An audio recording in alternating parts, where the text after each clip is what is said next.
So good morning. First of all, I would like to thank Eduarda and Paula for the invitation. It is a pleasure to present a talk to this audience.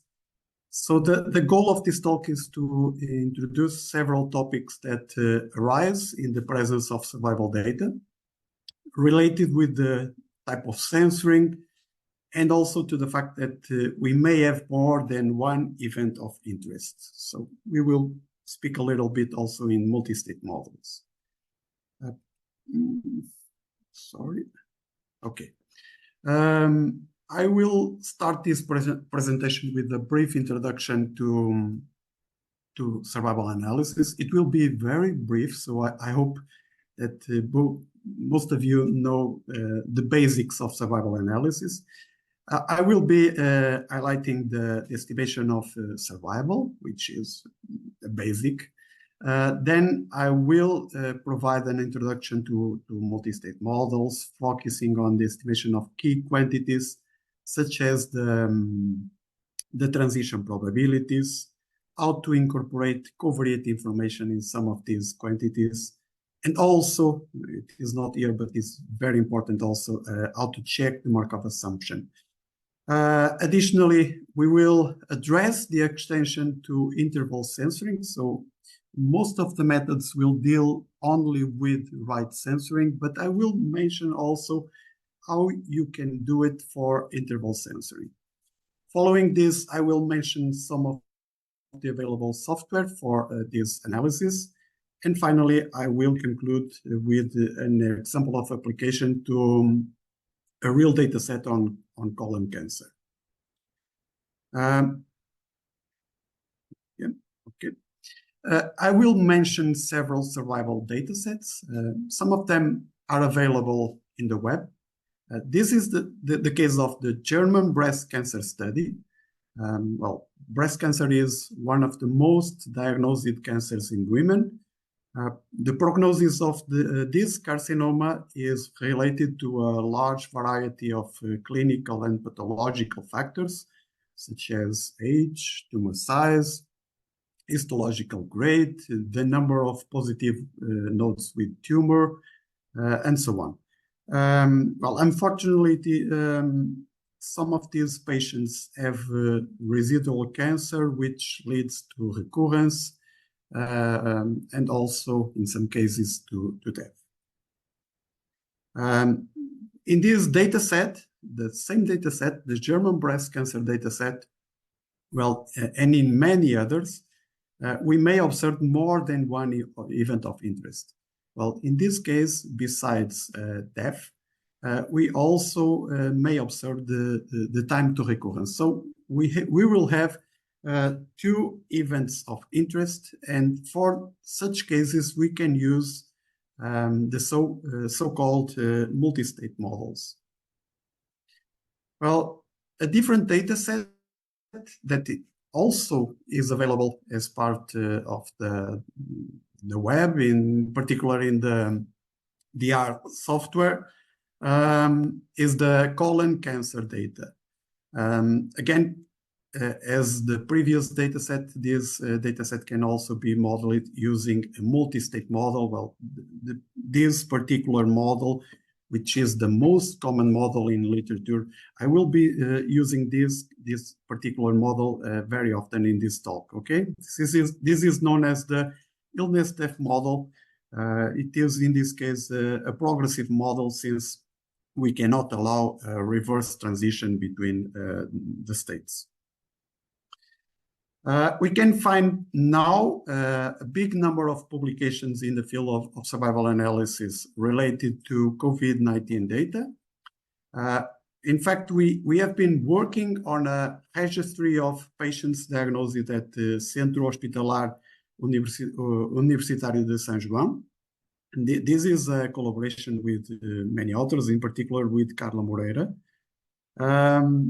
In most survival studies, death is the event of interest. Well, we can find, however, some cases like this one, for which the event of interest is a good thing. So in this case, the event of interest is to recover from all symptoms. So the event, the response variable will be time to the end of the all symptoms.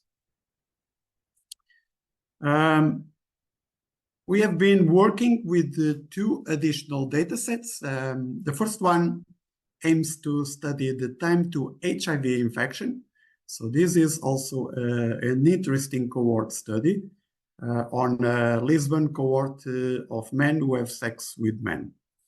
And the second data set is on wound healing and healing process data in patients with diabetic foot ulcers. Well, in both these data sets, the time of the event is not known exactly. It is only known to have occurred within a specific time interval. So in this case, we will be dealing with interval censoring. Well, the particularity of the second example of data is that the evaluation of the patients was performed at fixed time points. And we will be seeing that this can be important for choosing the appropriate method, as will be seen later. So the mortality model shown here for survival analysis is the simplest multi-state model where only two states, well, in this case, the state alive and state deaf, are identified, and we have only one allowed transition. So in this context, we have the time to event variable, which we often denote by T. And well, we in most cases, we have also a censoring variable. In this case, I am assuming that we only have right censoring, and we only observe this vector shown here, okay? T tilde, the observed survival time, and the corresponding indicator status, which will indicate if we have an event or not. Well, one important goal in survival analysis is the estimation of the survival function. This function can be consistently estimated using the well-known Kaplan-Meier estimator. Here we show the corresponding estimator using two alternative expressions. Well, this is the most known expression of the Kaplan-Meier estimator. And we also have here a small example of data, and it can be seen in this plot shown here that the Kaplan-Meier estimator is a step function decreasing only on event times, not on censoring times, and that may not reach the value 0. So in fact, it only reached the value 0 if the larger survival times is indeed an event. Well, this estimator can also be expressed using Kaplan-Meier weights, represented by WY, which these Kaplan-Meier weights represent the contribution of each observation to the survival function. The Kaplan-Meier weights can be computed using this expression, and it is interestingly that the variance of the Kaplan-Meier estimator can be reduced using pre-smoothing, known as preliminary smoothing.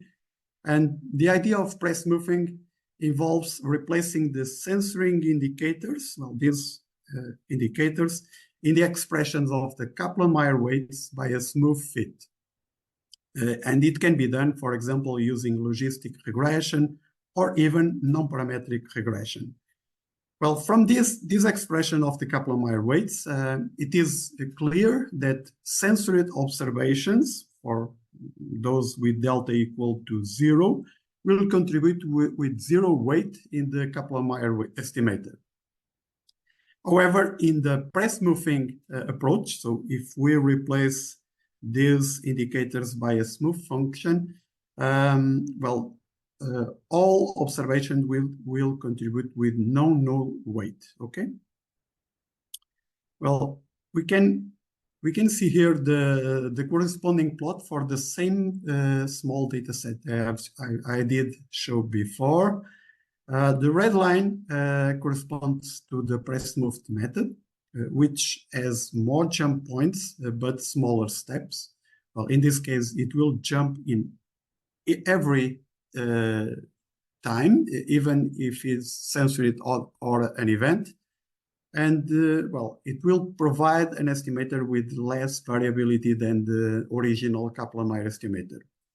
And so the idea of press moving is to provide an alternative estimator with less variability. And this approach can be very useful for small samples or samples with a high degree of censoring. Well, this is the Kaplan-Meier plot for the COVID-19 study that I have mentioned before. And this is just to mention that curves like this, which show a plateau at the tail of the Kaplan-Meier curve, well, they suggest a mixture of cure and cured patients. And note that there are few failures corresponding to a small down, a step down after a particular time point, okay? So cure models are well suited for modeling such data. For further reading on these models, I will not give you further details, but you can follow this interesting book by Peng and Yu. Well, in many applications, not only on medicine, well, some of them, as two that I did mention earlier, well, the data may be interval censored. Well, in such cases, the random variable of interest is only known to lie within an interval, rather than being observed exactly. And to handle interval censored data, we can use the Turnbull estimator of survival. You have here the corresponding reference.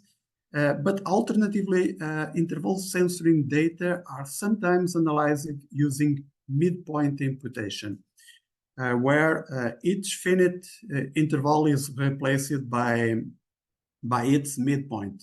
And then the analysis just proceeds under the assumption that these midpoints are exact observations. Well, you can see here just an example of data in which you have introduced the data set as interval censoring, but also the midpoint imputation. And I will show you later some results to compare these two approaches. It is important to note that also that in these cases, we may also observe right censoring data, as illustrated in this table by lines 3, 5, and 8. Well, the methods for interval censored data can be performed or obtained in the survival package, as shown here. In this case, these input commands will provide the results for the Turnbull estimator, and well, below these will be the results for obtaining using the method using a midpoint imputation. Well, in this case, the outputs are not shown here, but it is important to note that they will give different results. Okay. Well, this is almost the same slide with the minor difference. Okay, consider now that we have a small difference in the data set. So before we have this individual that, well, we can assume that in these cases the individual are observed at times 2, 4, 6, and 8. It could be, for example, months. But the last individual, well, you can see that it is interval censored, and the event time is between 2 and 8. So this means that this individual will skip the evaluation time at times 4 and 6, okay? Whereas in this second example, this will not occur, okay? So this is just to mention that if you have fixed evaluation times and none of the individuals skip any evaluation assessment, then the two methods, the Turnbull estimator and the method using the midpoint estimator, will provide the same results in this case, okay? But only on that case. And this can be important because if the majority of the individuals satisfy this condition, maybe you could use midpoint imputation, okay, without losing, without committing some important bias. Well, this is a slide just to show that you can also perform the log rank test equivalent, which is implemented in the interval package. You can also perform parametric, for example, in this case, using a log logistic distribution, parametric regression, or you can use also semi-parametric regression. And this can be done using this interesting package, the ICENREG package. Here is the survival plot using the Turnbull estimator for the response variable using the study that I did mention before, in which we were studying the time until favorable healing in patients with diabetic foot ulcers. Also, in this case, there were 4 fixed evaluation times, 2, 4, 6, and 8 months. But some patients miss some of these evaluation times. So in this case, the use of the Turnbull estimator is recommended. Okay, so we have seen before that we could use the Kaplan-Meier weights to introduce an estimator of the survival function. Well, in that case, under random right censoring. The Turnbull weights require the definition of a set of Turnbull intervals, well, shown here. And the intervals are obtained from the set of all left and right endpoints in such a way that uj is a left endpoint, vj is a right endpoint, and there is no left and right endpoint between them. Okay, so for example, for this small amount of data, we get these these 4 Turnbull intervals. And well, for example, if we look for this particular Turnbull interval, well, recall that 6 must be a left endpoint, 8 must be a right endpoint, and there is no other left and right endpoint between them, okay? So we can obtain the Turnbull intervals using this approach. For each of these Turnbull intervals, we can build the Turnbull weights denoted here by Pj, and well, we can compute these weights following the proposal by Turnbull, using an iterative procedure developed by him, okay? And well, it is explained here how it is done. And once we have these weights, once these weights are determined, since they are known, we can compute the estimated survival function using this expression shown here, okay? Well, with regarding to interval censoring, you can find here's some of the R package that can be used to deal with interval censoring. Well, you can use some things using the survival package. Also the interval package, in particular to compare survival curves, the ICE and REG package to perform regression, and also an interesting package, the int CCR package. I believe that you can find many others, but for me, those are the most interesting package for interval censoring. Well, in both cases, if you are using right censoring data or interval censoring, well, in both cases, the assumption of independent censoring is crucial.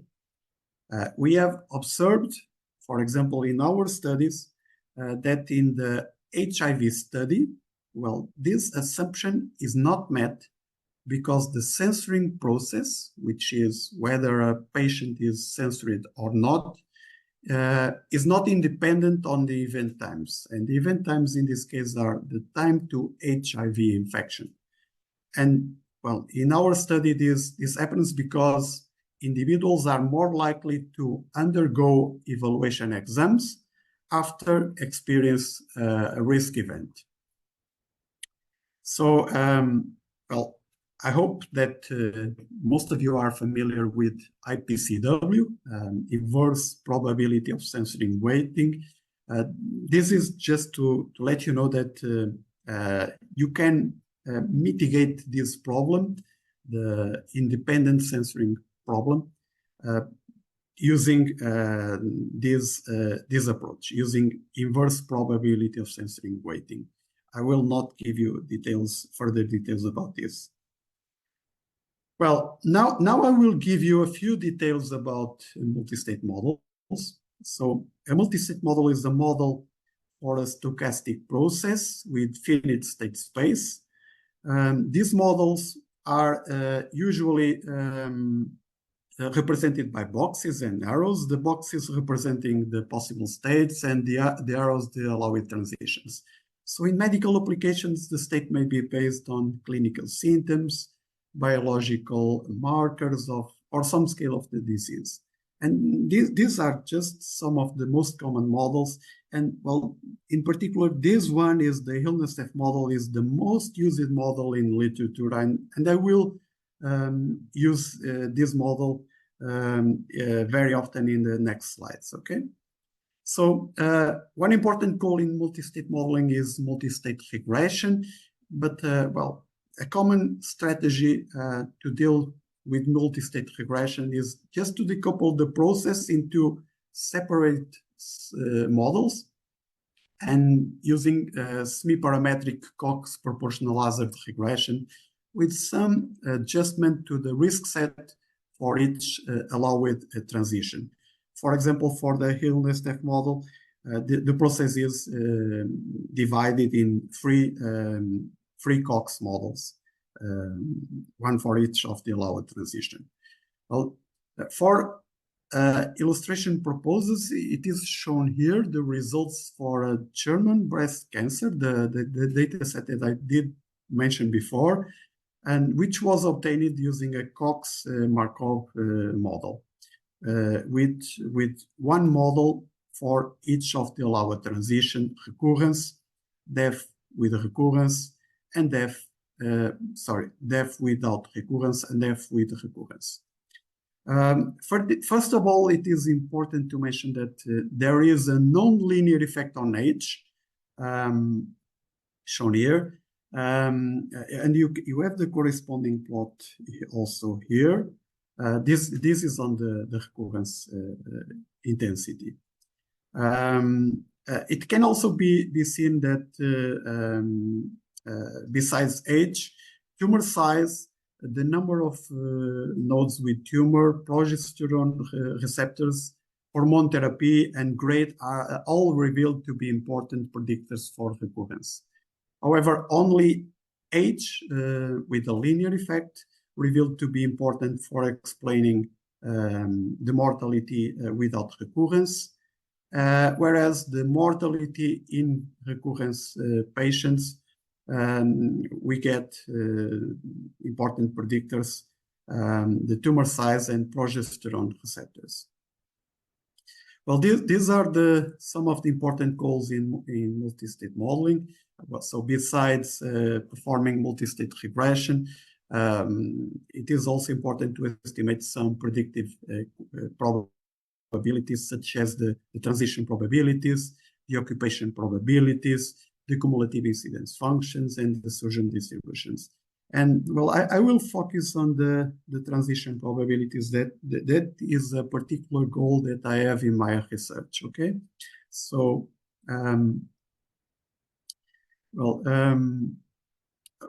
so recall that a multi-state model is a stochastic process with finite state space.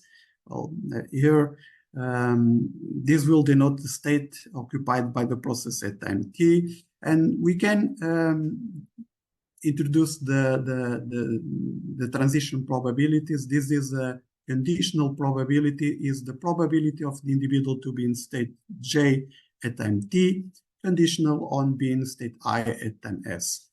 And well, traditionally, these quantities are estimated assuming the process to be Markovian, which states that past and future are independent given the present state.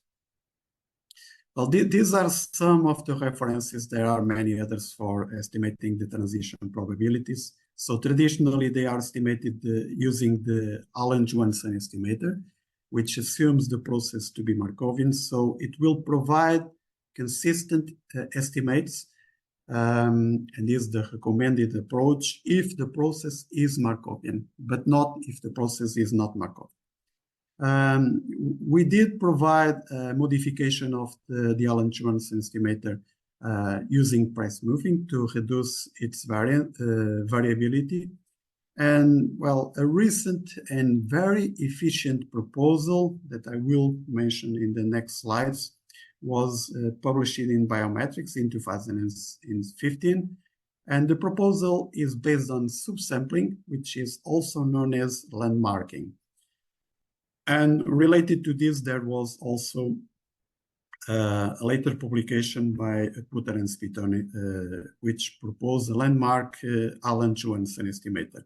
And well, these two estimators are free of the Markov conditions. So they will provide consistent estimators regardless the Markov assumption. Okay, so in the Hill-Neftaf model, you have again here the picture. So recall that we are talking about this particular model.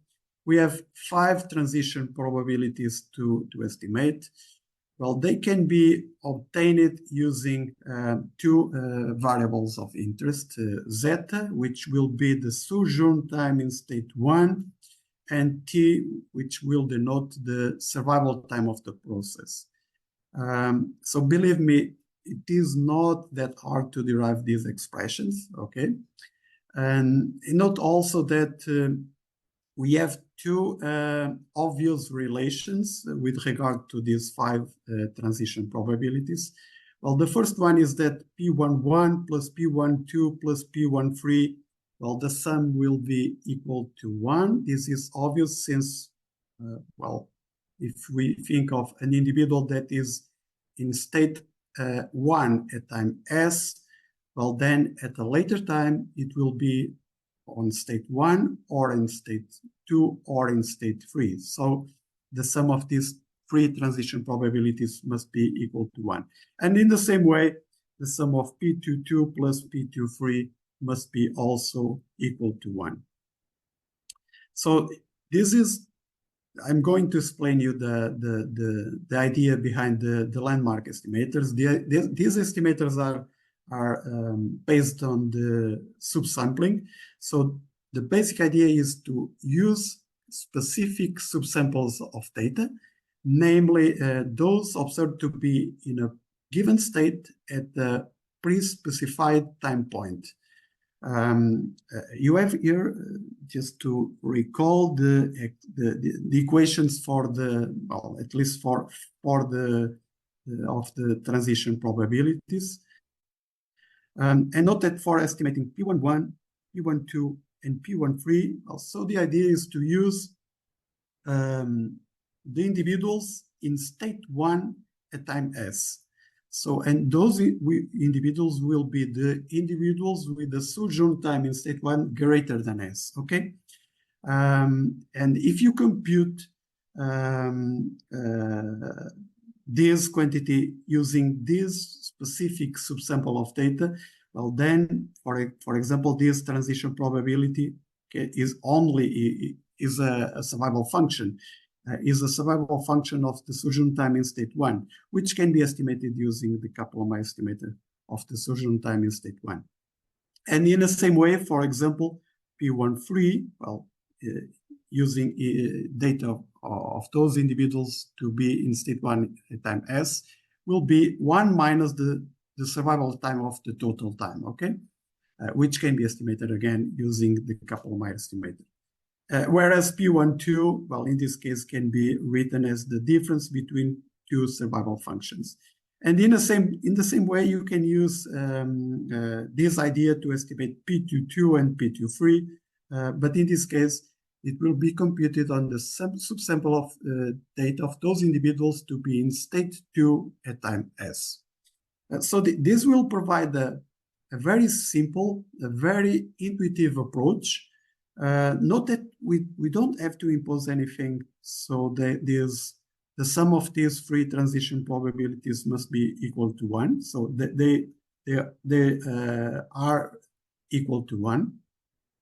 And there are other advantages. For example, besides being very simple and intuitive, you can use the Greenwood formula to estimate the variance. But you can also use the simple bootstrap as we did use also. Additionally, well, in this case, one small disadvantage is since we are using subsamples of data, this will lead to estimators with higher variability, and in those cases, the use of price smoothing is a good idea to reduce the variance of the corresponding estimator. Well, you can also estimate the occupation probabilities, which are a particular case of the transition probabilities for S equal to 0.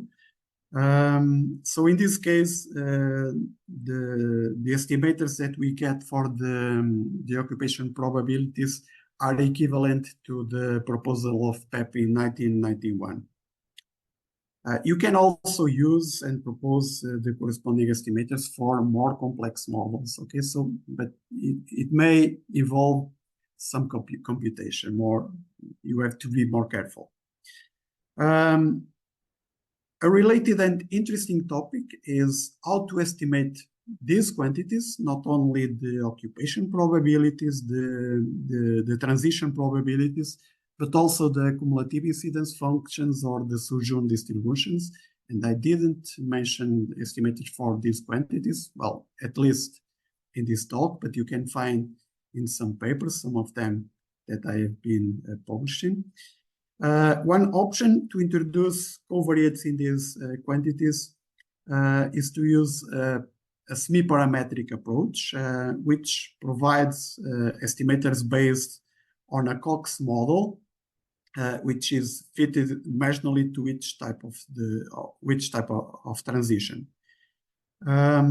Well, I work mainly with non-parametric estimators, and you can also use non-parametric regression estimators in this case. So this can be done by using local smoothing that can be achieved by introducing kernel weights based on a Naradaya-Watson regression, okay? However, if you want to use this approach, you have to be careful because due to the curse of the dimensionality, this method is not recommended for more than one continuous covariate. But in this case, you can use, well, it is not very easy to implement, but it may be a good alternative, the approach which is based on the single index model. So in these models, it is crucial to determine whether the Markov assumption holds with a particular data set. And this is important not only for choosing the best approach to perform multi-state regression, but also whether to choose between the Allen-Johansson estimator or a Markov-free estimator if you want to estimate the transition probabilities. And this assumption can be checked, and it is traditionally doing using this process by including covariates in the modeling process. For example, again, if you consider the Hillenstef model, well, the Markov assumption will be very important on this transition, and you can check if the time spent in the previous state, the surgeon time in state 1, is important on this transition. Okay, so this can be expressed as a significance test in a regression context. Well, there have been several contributions to this topic. This is just to mention a few. Well, alternative methods based on the Kendall tau, which measure the future past association over time, they were proposed by Rodrigo Girondo and Deuinha Alvarez. There were also methods proposed by Titman and Putter, which are based on the log rank approach. And well,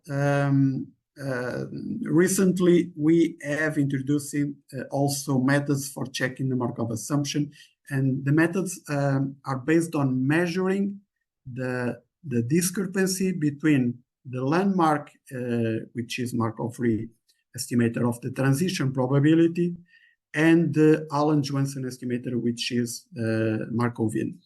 So if the process is Markovian, the two estimators should return similar results. And this is the idea that we used in this paper to propose a formal test for introducing not only local but global tests for the Markov assumption.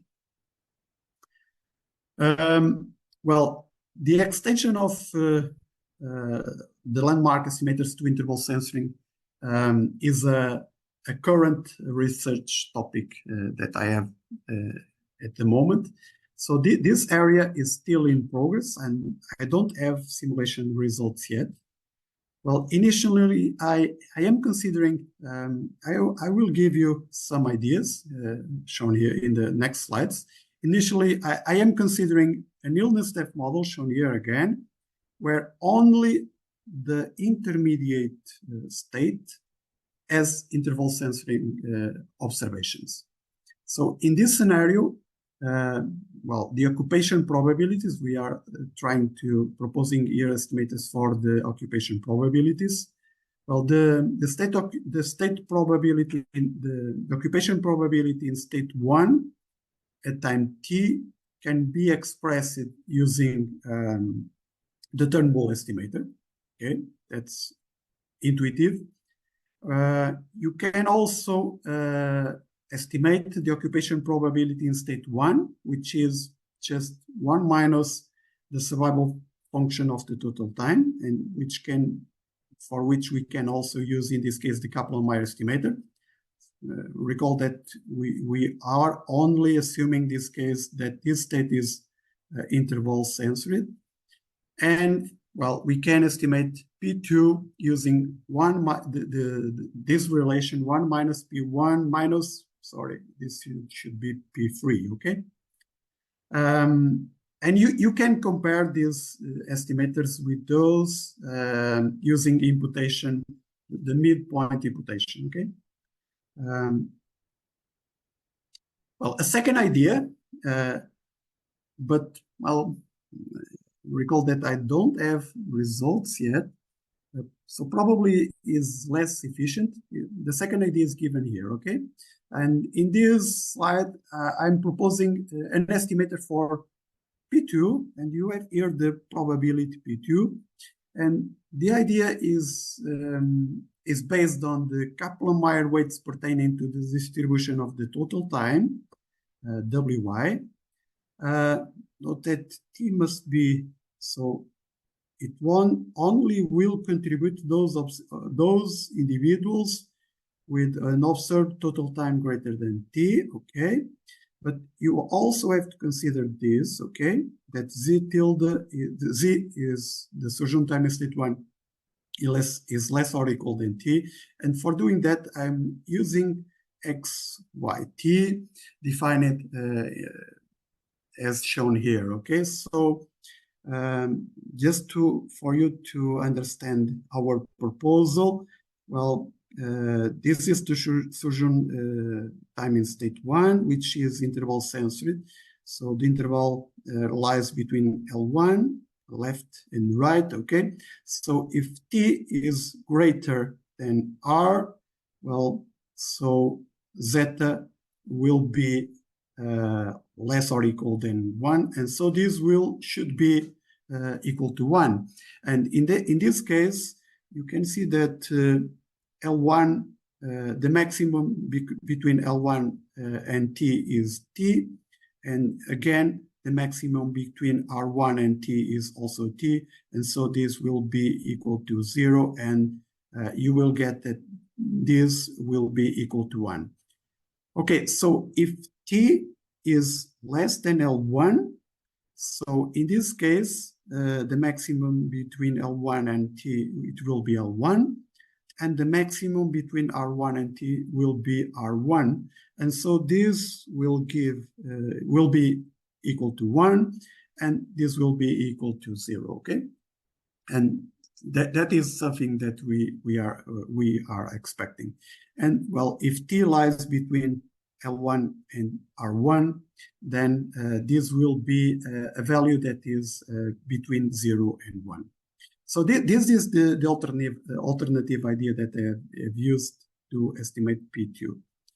And well, a third idea assumes that both times, again, assuming the illness-F model, but in this case, we are assuming that not only the intermediate event, but also the final event are observed under interval censoring.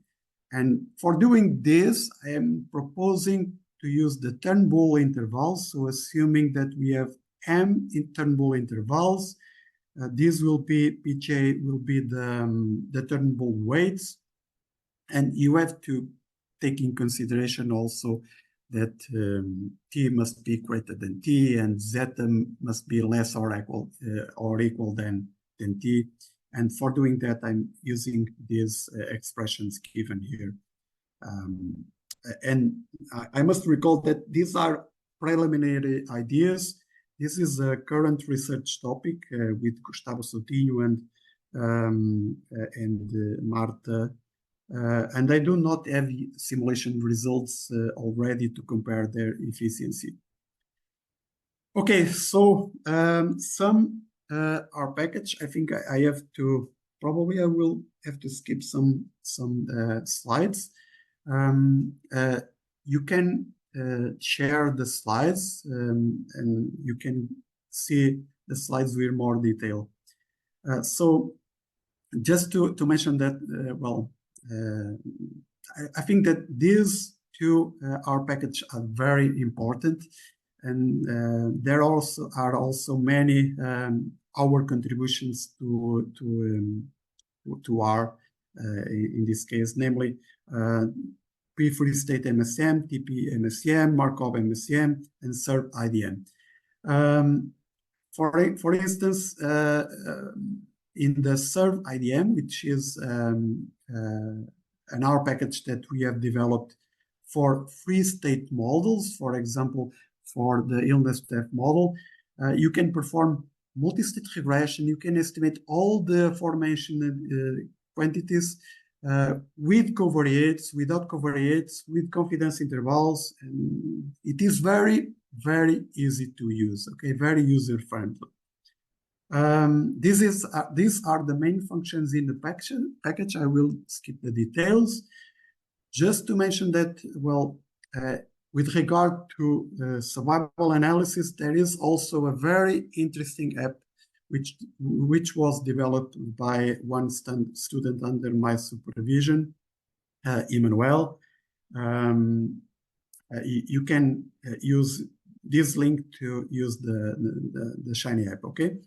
And I had the last slides with a small and a brief example of application using the colon cancer dataset, for which we have the illness death model shown here, okay? So besides the time to death, we have the time to recurrence, which can be built using this illness death model. This is a few numbers regarding this data set. Just to mention that in some cases, well, if you think of using subsampling, you may have high degrees of censoring and small samples of data, and in that case, it's probably press moving could be a good idea.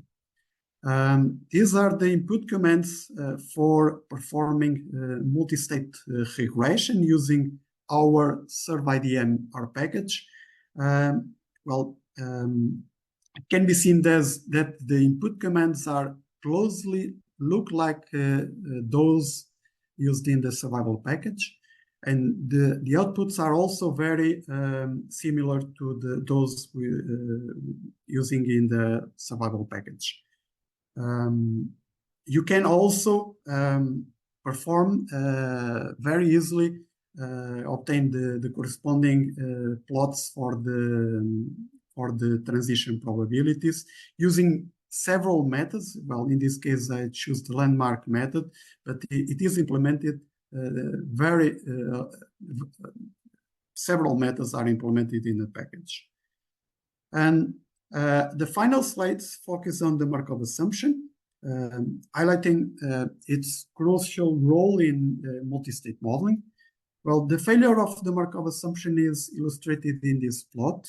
We observe that the Allen-Johansen estimator, represented by the black line, and the confidence limits by the red line. And you can see also the landmark Markov-free estimator by using the green line, and the blue lines are its confidence intervals.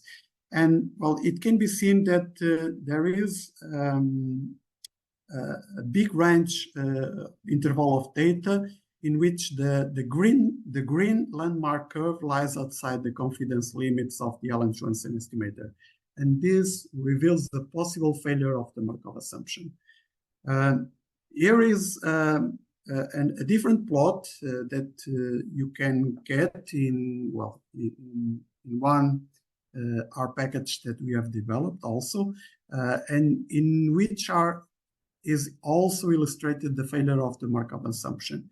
Well, in this case, these lines represent the difference between the Allen-Johansen and the landmark estimator. Well, recall that the Allen-Johansen estimator is Markovian, and this will provide consistent estimators regardless of the Markov assumption. And